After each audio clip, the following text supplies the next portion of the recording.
by spending some time and working on your voice, just making sure that you're able to communicate as efficiently and truthfully as possible, it really does pay dividends. It really does captivate the listener.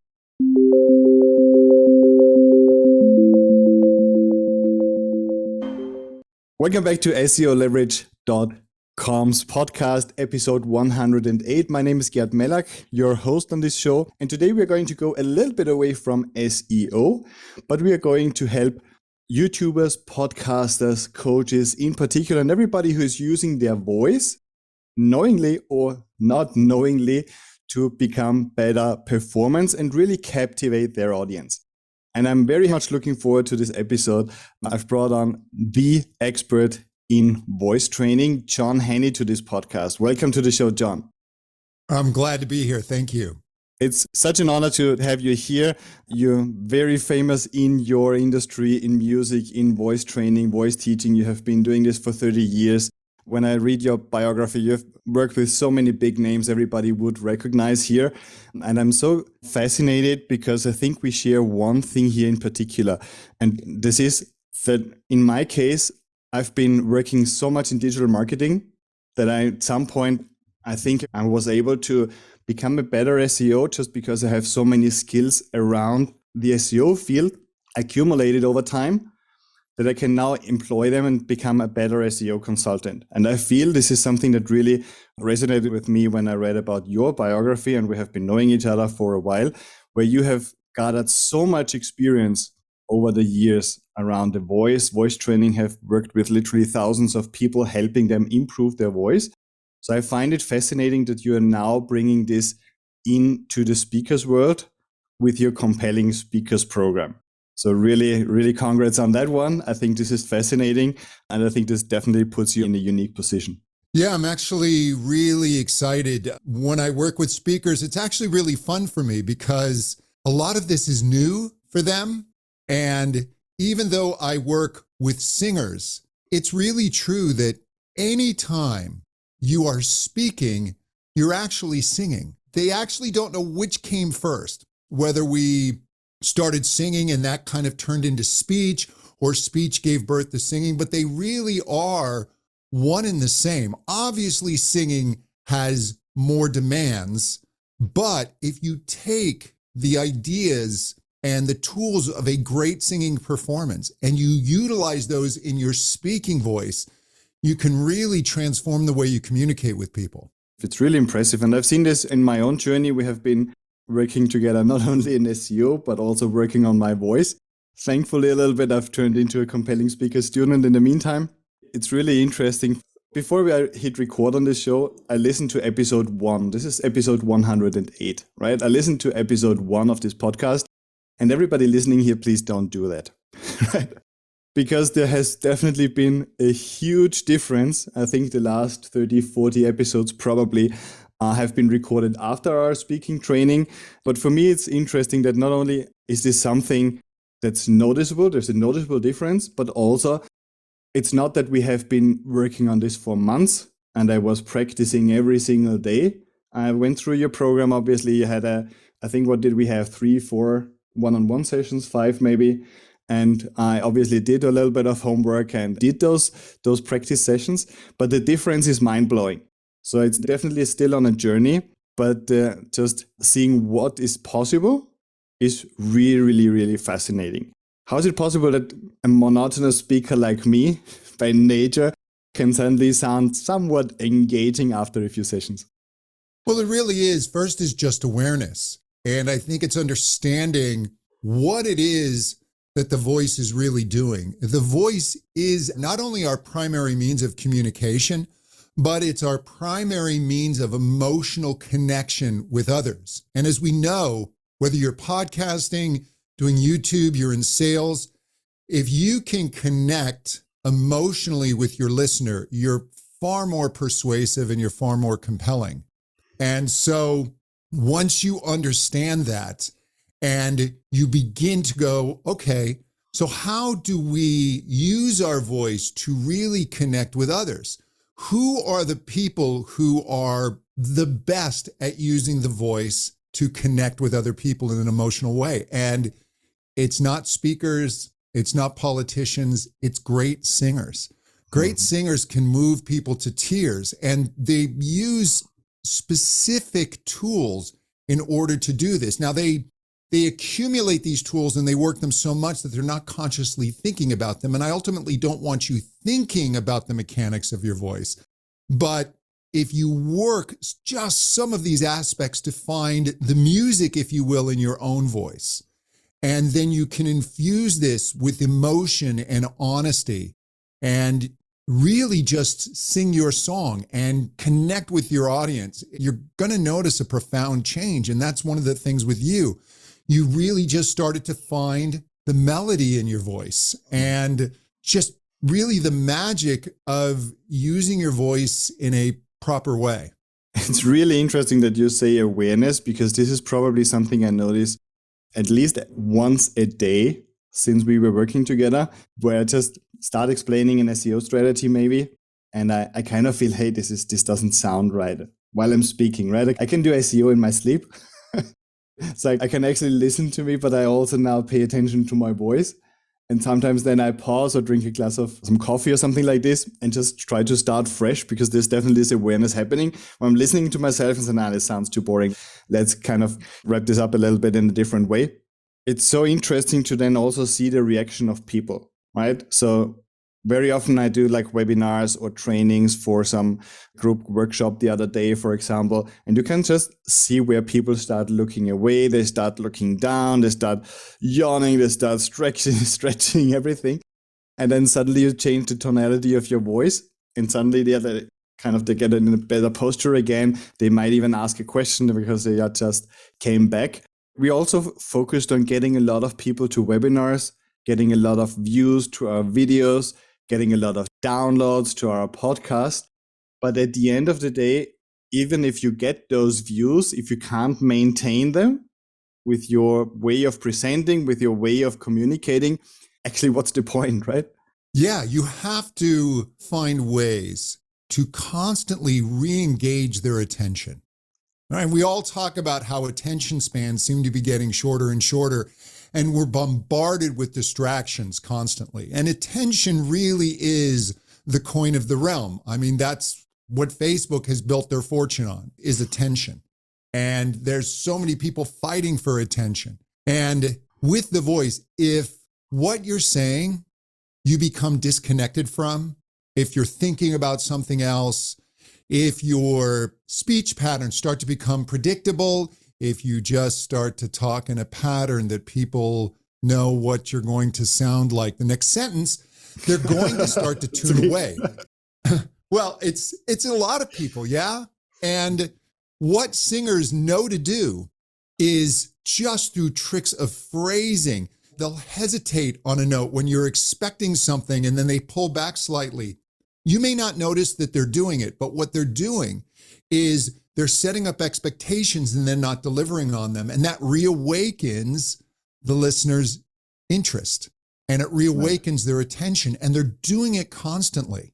And you learn through your voice that you can vary the tempo, you can vary the intensity and just where you hit accents and even the melody of your voice. I will have people, if they have to, let's say, make a presentation in their opening statement and they're not really feeling it, I have them pretend they're in the world's worst musical. All right? You don't have to worry about it sounding good, but just sing it.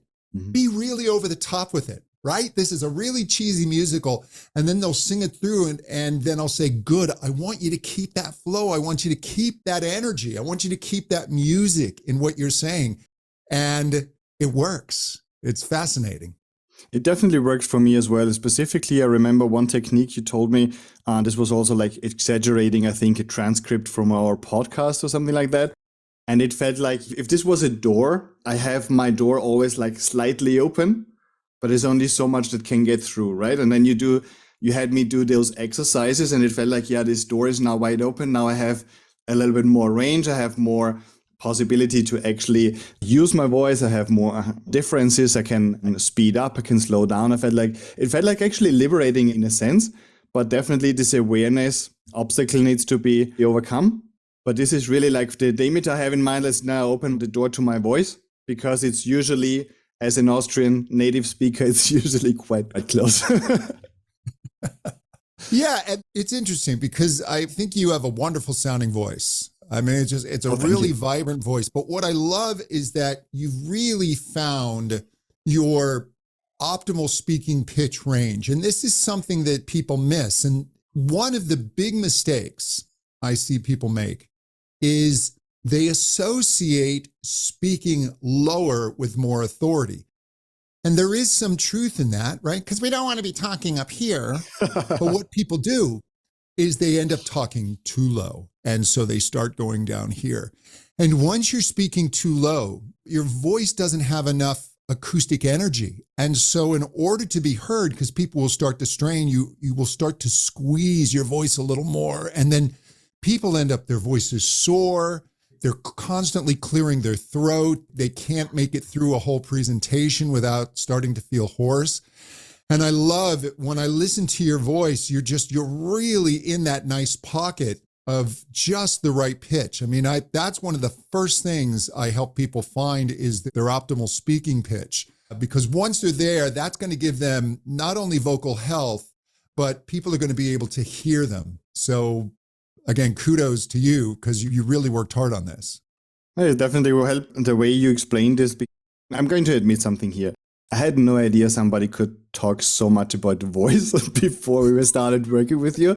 It was just something given, right? So yeah, the voice is my voice, and this is about it. Obviously, there are singers that have a singing voice, and it was pretty much my knowledge back then. But then I remember all kinds of shapes you pretty much drew for me on how the vocal cords and this tube and that tube. And I don't remember the terminology anymore, but I do remember how you explained how something is more squeezed and made long and those sounds, how they come out. And it was fascinating. So the approach of making something actually understandable for someone who has no idea about it, and actually giving this impression of you can do this, your body is made for this, you just need to kind of unlock a few things here, definitely was very encouraging. And I also see this a lot in different channels now. So for example, in YouTube, people might not know that you have a really famous YouTube channel in the music industry, John Henny Vocal Studio, with more than 100,000, 136,000, I think, was the last time I checked subscribers, which is amazing. So obviously you know a thing about YouTube. What I find fascinating when I read something about YouTube is that obviously the engagement actually matters. I want you to ask you, how can the voice of a YouTuber actually help them grow their channel? Yeah, so they've done studies, and it's quite fascinating, where they had people sit with a partner and they had to gauge what their emotional state was as the person was talking. And they first did it where the person could hear, but also see the other person. And then they removed the visual component. They either put up a divider or they turned out the lights. Mm-hmm. And when they removed the visual component, the ability of the listener to correctly gauge what the speaker was feeling went up. So even though YouTube obviously has the visual component and it's important, it is the sound of your voice. It is your voice that is truly connecting with the viewer.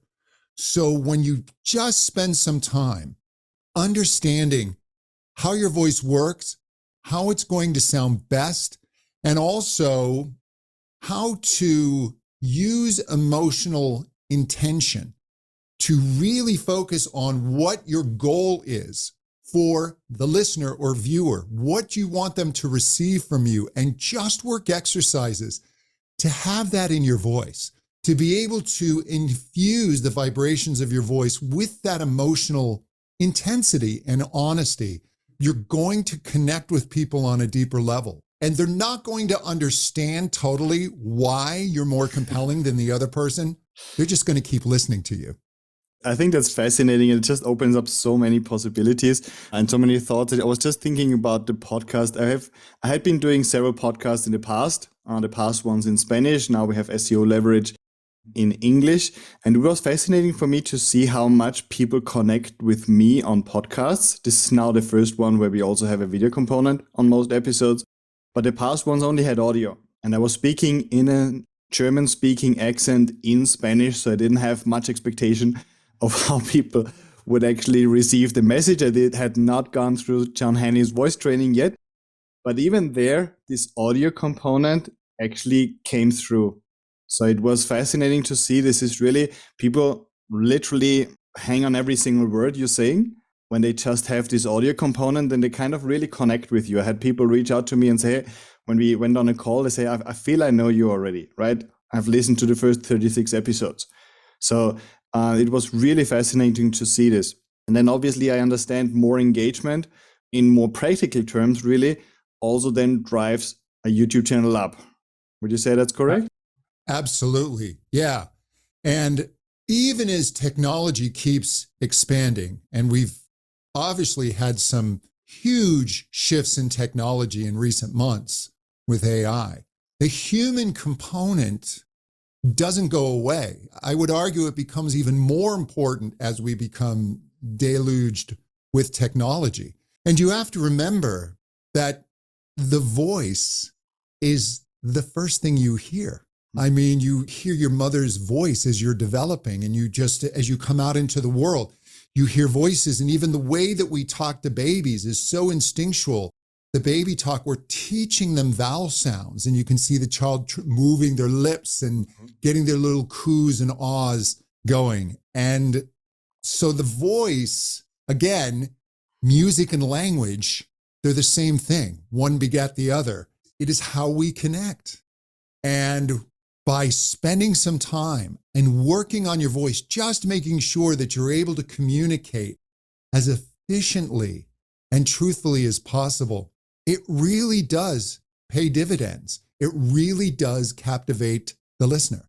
One thing I've found fascinating was that when I started preparing for my calls with some voice exercises, 2 minutes, 3 minutes, I found the conversations went much better. In my theory, the energy is different, right? The energy of the entire conversation from the first sentence is completely different. It is. Well, you're talking about vibration and just the vibration of the voice. I mean, in so many religions, people will sing, people will chant. This internal vibration changes our energy. I don't care how well you think you sing, because we all sing. I really, as a voice teacher, when somebody tells me they can't sing, I absolutely disagree with them. And it's only because we've taken what we used to do socially and communally, and now we place people on a pedestal, and these people sing and the rest of us don't. We all sing. And I will challenge you, if you are frustrated, if you're feeling depressed, if you're just not in a great mood, stressed, go in a room somewhere and sing for a couple of minutes. I don't care how you sound. I promise you, you will walk out in a different state. You cannot be in a bad mood when you sing. And after you sing, it will rejuvenate you. So just even doing these exercises and getting these vibrations going will set you up to have a better conversation. It's so impressive what the possibilities are. We've heard a lot of different things, and I want to talk about your compelling speaker program, but really recapping a little bit from your tips here, from my journey here. It seems to all start with awareness. So, hey, there is this voice thing that I'm using every day. I could actually make a better use of it, right? I love that you mentioned intentionality. We had this a few episodes ago, also stressed very much from Stefan Spencer, for example, who very much said that one of the key aspects to whatever he has achieved in his career was actually this intentionality. And this definitely also reminds me of an exercise you did with me where you said, hey, let's read this phrase with different intentions. And this was a really, really interesting one for me. So you have an intention in mind, you read it, it sounds completely different with a different intention. But really this is awareness. We have an intention behind it. We really try to get some engagement going by just playing with the voice, doing some singing exercises, just opening up, however it sounds, just really opening up this range a little bit more, and really then see what is actually happening. And I can certainly personally attest to the positive impacts I'm seeing in my conversations. I know you've got your compelling speaker program, compellingspeaker.com. I want you to talk a little bit about what's the best way for somebody listening to this to actually start using your expertise or your program, become a better speaker. There's a couple of different ways that people will work with me. Obviously, I work one-on-one with people like I did with you. I've done master classes and trainings for a number of different groups all over the world. But then, yes, the Compelling Speaker Formula, that's my course where I've really taken everything and just boiled it down to its essence. And I've created a number of courses, but on this one, I really wanted it to be super concise and really give people results quickly. So the whole focus is in the minimum amount of time to give you the maximum result. And yeah, it starts with awareness. When we say singing exercises, I do utilize exercises that I will utilize with singers, but for speakers, I use them in a different way. I'm not trying to push your range up to high C's and these big high notes. Although as an added side benefit, your singing will get better if you do enjoy singing. But it's really to just begin to free up the voice and allow you to start feeling it. And even just resonance, that's one of the key areas that I don't think people are aware of, is what resonance does. And just very quickly, your vocal cords, they buzz like a trumpet player's lips. So they're just make this little tiny quacking sound. But it's the journey through your throat and then through your mouth that enhances the voice, that gives us vowels, that gives us a bright voice, a dull voice. And when you learn to utilize your vocal tract properly, and it's not that hard to do, but once you become aware of what resonance feels like, that is really the magic sauce. That's what makes your voice sound better. That's what makes your voice carry through a room. People will associate a voice with lots of resonance as more authoritative. So you're not having to try and talk too low. And when people say they have a bad sounding voice, I'm telling you, you don't. You just need to use it in the right way. So those are the different ways that I work with people, but I'm very, very excited about the course and people being able to do this self-study. Yeah, that's amazing. I think it really good because that course is probably an easier start to do the exercises when you're alone at home. It might feel a little bit funny at the beginning. It did for me, but I can certainly say this. Yeah, I've been through the course as well. I liked how practical it is. And you have your kind of context, which I think is interesting always to know what I'm actually doing, not just exercises, but what is actually happening in my body. Where I remember you asking me, where do you feel this sound? And this was an interesting one. I didn't know I could feel sound in certain parts of my head, but I can. So this was a lot of awareness there as well. And then definitely it's a journey. I can personally also only recommend everybody to give this a go. Check out compellingspeaker.com, right? Head over there, check this out. John Henny, is there anything I should have asked you? You know, I don't know what I don't know. Is there anything that you think our listeners should know about voice training, about how you approach this that we haven't been talking about before I let you go? I think the main thing is just become more aware of your voice. When you're speaking today, pay attention where you feel the vibration. Start really connecting with the experience of making sound. I mean, it's actually quite fascinating that we can take these two little pieces of soft tissue whose main job it is to stop objects from going down into your lungs. And we're able to use them in such a way that we have language and music and all of this expression and the wide range of sounds that we can make. And just know that your voice is capable of so much. And I want you to just reconnect with making sound. I'm just fascinated, endlessly fascinated with the human voice. It's an instrument like no other.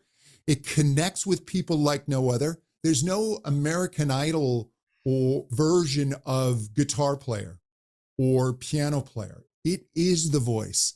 And the voice is the most important tool you have.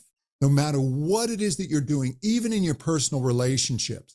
It is the most important tool you have. And I just encourage you to spend a little time refining it and using it to its utmost. It's really fascinating to me that there is so much presentation training out there, focusing on body language, focusing on speaking louder, speaking silent, speaking gestures. Not a single speaker, a presentation training is focusing on a voice. So I think you're fulfilling here a huge need in the market. I've definitely been through my fair share of presentation trainings as well. And this was really the first time where the voice was actually a thing that might be actually worth focusing on a little bit. So thank you very much, John, for taking the time to come join us today. We are going to put a summary up over at seoleverage.com/podcast. This is episode 108. And if you want to get in touch with John Henny, head over to compellingspeaker.com. Highly endorsed, as you have heard about my own journey here. And if you want to get a before and after, listen to this episode 1, but only for 30 seconds or so. And then you probably fall asleep. Thank you so much, John, for everything you have been doing for me. And it's really great to work with you. And thanks for coming to the show.